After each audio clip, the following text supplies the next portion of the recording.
I always find myself starting these days with a bit of a kind of trigger warning. Really because we do and we will be talking about things that are difficult, sometimes, that make us sad or angry or both.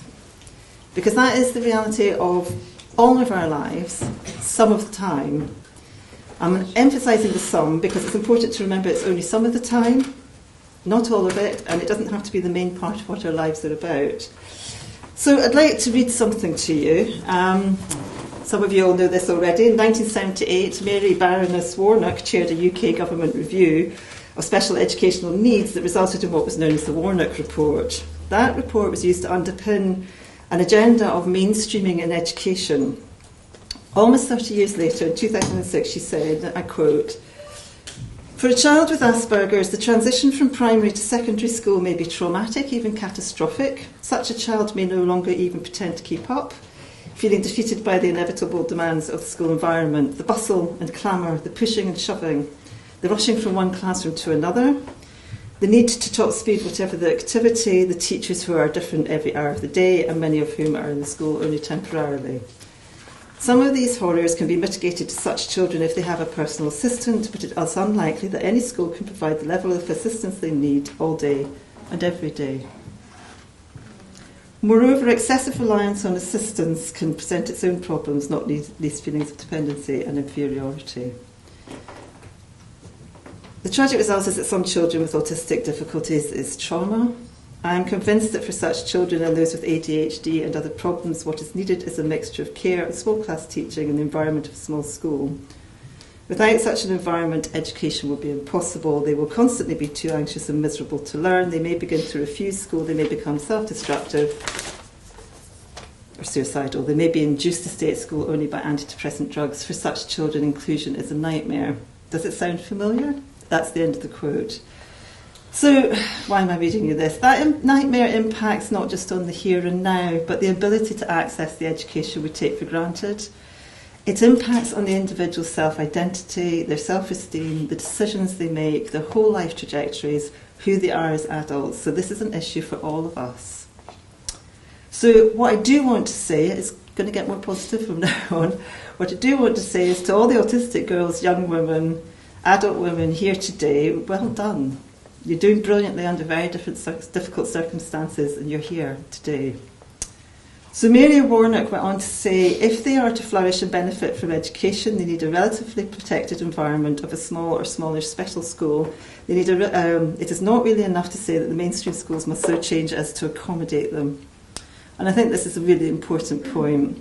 However tolerant and supportive policies, and however understanding the members of staff, there are limits to what can be realistically achieved in mainstream schools, given the diversity of children's needs in a finite of available resources. So, as Mary Warnock pointed out, there are finite resources. Everyone is struggling to find the funding necessary to address the needs they've identified as their priorities. We know that. So what can we do about it? I'm quoting you here, Bill. Social inclusion is not the same as mainstreaming, even when well-intentioned. Social inclusion is about identity, empowerment, community, and building the capacity to act as full citizens no matter what our abilities. So one thing we can do is what today is about. It's about peer support and mentoring. We can create the conditions for girls and women to feel included, empowered, have a sense of community, and have the support to develop their personal capacity to the full. Today is about autistic women supporting each other, autistic women mentoring younger women to reach their full potential. And we can do this, we are doing this.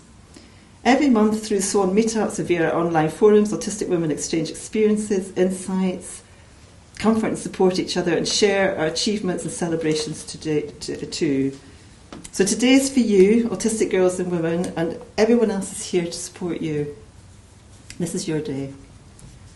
We're not doing this on our own. We have allies and champions, and on that note, I would like to offer sincere thanks on behalf of all of us here at Swan to Charlene Tate and Scottish Autism, Inspiring Scotland, and the Scottish Government for their support in very concrete terms, financially allowing this entry to be free today, and practically in terms of admin support. And I would like to say especially thank you, Catriona, for all your work. Where are you? She's out there. So I can testify to the late nights and commitment that she's given to this event. So the other trigger warning, it's only one day today. You know, sometimes when you're sharing stories, you do get emotional. There is a lot of us here today, and we all have a story. So obviously there's going to be limitations to how much we all have an opportunity to express ourselves and tell our stories. But it is really, really important that you feel that you are listened to, and that you've had an opportunity to give the input that you want to give and to talk about the things you want to talk about. We've tried to give different ways of people actually communicating, so if there's anything you want us to know, you don't feel you can express it in a lecture theatre or in a workshop, we've got post-it notes through next door where you came into a reception, and where you had the coffee, there's post-it notes you can write things down on, and there's also going to be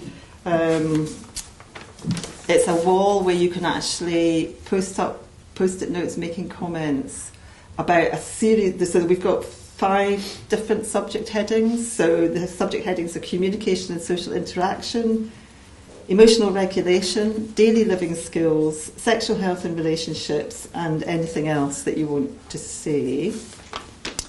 I think that's it. Talking of allies and champions, we have 3 brilliant presenters today, Sarah, Bill and Claire. They're all very experienced in their fields, they're caring and passionate about what they do, and they have generously donated their time and experience for us today. So I hope you have a great day. Just enjoy yourselves. Our first presenter is an internationally renowned author of 6 books.